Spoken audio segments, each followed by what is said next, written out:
buzzwords are great, but what I feel is that we've lost a sense of outcome-based decision-making. For some reason, we've decided to shape our decisions around what method or tools we're using instead of the outcomes. And so everybody's demanding that we use AI or this tool or that tool in order to achieve an outcome, but we're not demanding the outcome itself. So a lot of leaders, they want to use AI to accomplish something, but I just don't understand why we're not talking about the outcomes themselves, because in a lot of cases, in many cases, you have leaders demanding a certain outcome with an AI that doesn't need AI. It just doesn't need it at all.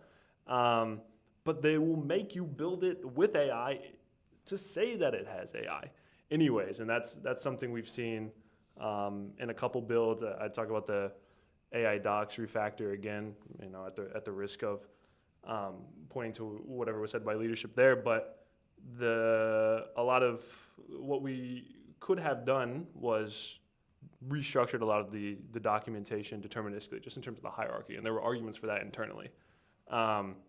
But there's some amount of AI that had to be introduced. So in terms of the gap, I don't think it's a gap that should necessarily exist. We don't know what's possible with AI.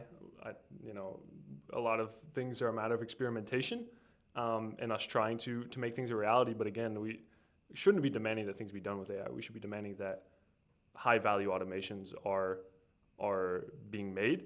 The last thing I'd say on that is, and this is something that our former co-founder Nate Herc said one time on some interview, he said, everybody is screaming agents, agents, agents, but everybody should be screaming automations, automations, automations, because automations are what save you time, what make all of our lives a little easier, and is the foundation of computer science. And agents should only be an end to the means of automation.